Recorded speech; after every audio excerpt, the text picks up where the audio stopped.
El historiador británico Paul Preston, especializado en la Guerra Civil Española, ha profundizado en su libro Idealistas bajo las balas en el destacado papel que desempeñaron los corresponsales de guerra extranjeros. Señor Preston, ¿por qué vinieron a España los más grandes periodistas y escritores de todo el mundo? Bueno, en primer lugar, evidentemente los primeros periodistas fueron enviados porque era un acontecimiento de gran interés. Pero enseguida los periodistas que venían a la zona republicana cogieron la idea de que se luchaba en España el futuro de la democracia mundial.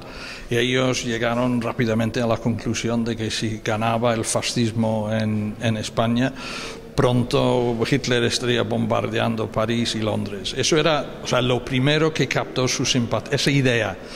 Con lo cual hay un elemento de evangelismo en sus crónicas, ¿no? Intentando despertar a sus respectivos gobiernos.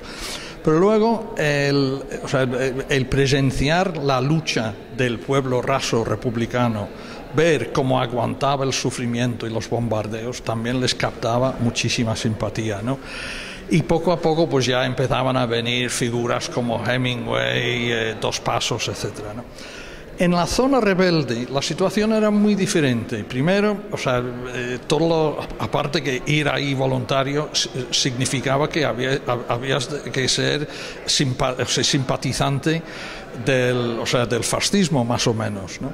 Y realmente había pocas figuras de ese tipo.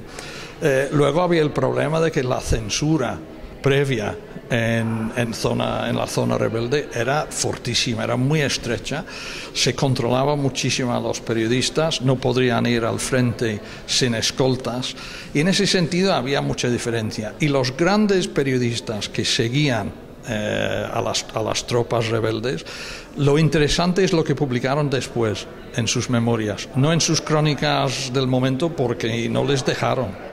En la zona rebelde se impuso una censura férrea. En la republicana, los periodistas se movían con más libertad, aunque la tarea de unos y otros era muy difícil. Como suele ocurrir en todas las guerras, ninguna de las partes enfrentadas estaba de acuerdo con la existencia de una información crítica. ¿En qué condiciones trabajaron los corresponsales en la Guerra Civil Española?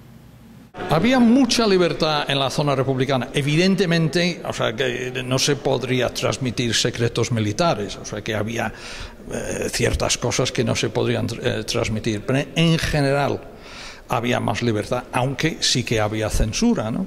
Y hay ciertas cosas que, por ejemplo, es muy difícil encontrar en las crónicas de la época noticias sobre paracuellos, por ejemplo.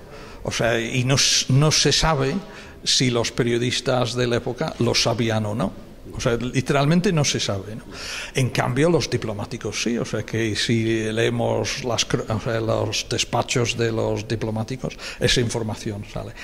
En la zona rebelde había un control absolutamente férreo, ¿no? No les dejaban ir, salvo en grupos escoltados, no les dejaban ir al frente, y en cambio en la zona republicana podrían ir al frente y se podrían mezclar con los soldados, podrían hablar.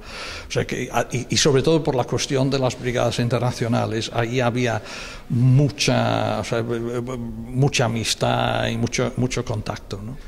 La Guerra Civil Española despertó grandes emociones y pasiones. No hubo neutrales. Entre los periodistas tampoco.